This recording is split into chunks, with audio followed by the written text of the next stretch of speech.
Sylvie Giwa, le regard inquiet, scrute fébrilement la liste électorale à la recherche de son nom.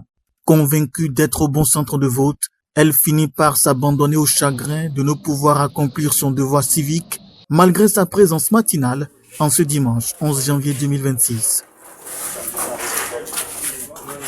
Deux assesseurs se portent alors rapidement à son secours.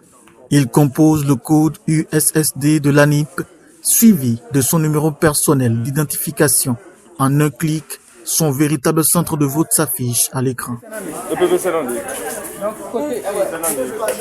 Soulagement total, Sylvie esquisse un large sourire. Plus de 5 fois, Giwa.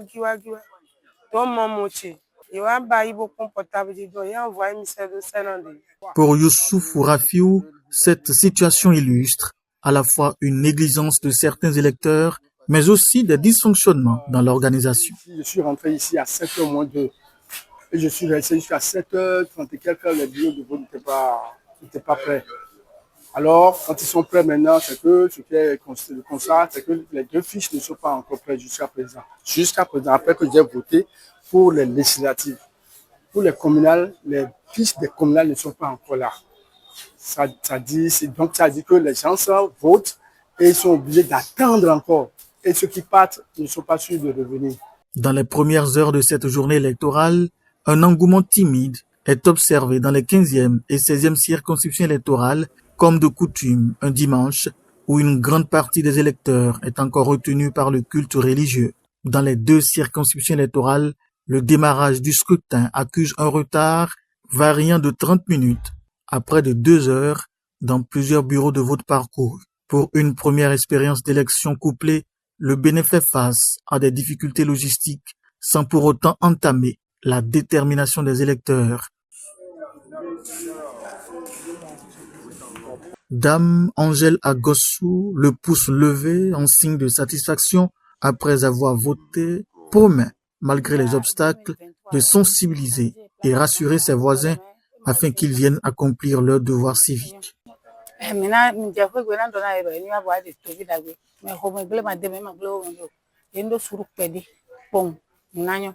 De son côté, Mémé Tossavi Bernadette, appuyée sur sa béquille, annonce qu'elle reviendra pour accomplir le second vote malgré les contraintes liées à sa mobilité.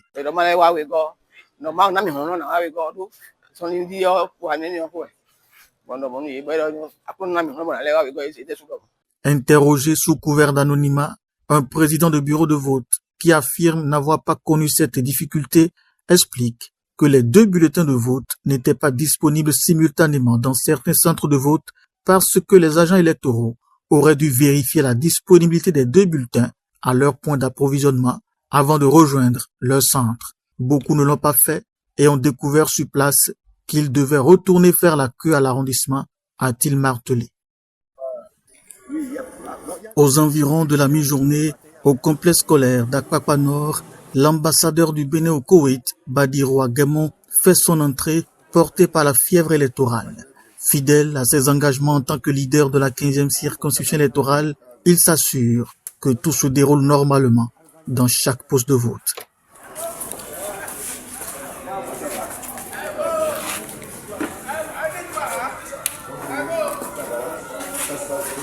À chaque étape, les agents électoraux lui confient que le processus se déroule sans incident majeur.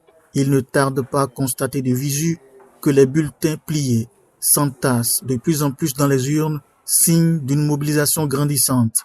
Après avoir exprimé son vote, il se dit satisfait de la forte participation observée dans sa circonscription et rassure les populations quant aux difficultés rencontrées, soulignant qu'il s'agit d'une première expérience d'élection couplée qui laisse entrevoir des améliorations pour les prochaines échéances. C'est un plaisir d'accomplir un devoir civique. Je viens donc de voter pour les deux élections communales et législatives. Et je constate globalement que d'abord au niveau des postes de vote, que le matériel y est, contrairement à ce que j'avais entendu, ils ont quand même les deux types de bulletins de vote. Et je crois que globalement tout est en ordre ici dans le centre de vote où je viens de voter. C'est vrai, au début, les choses ont démarré avec un léger retard, mais lorsque j'ai fait un peu le tour des postes de vote, je constate quand même que le matériel y est. Donc ça veut dire qu'on peut donner un satisfecit quand même à la Sénat pour cette organisation. Globalement, les urnes se remplissent progressivement. Ça veut dire que les gens sont quand même intéressés par cette élection qui, pour nous, reste quand même une élection exceptionnelle puisque c'est la toute première qu'on organise les élections générales. En attendant la fermeture des postes de vote qui pourraient aller au-delà de 19 heures dans certains centres, chacun patiente calmement dans les files d'attente, déterminé à accomplir son vote et à faire entendre sa voix.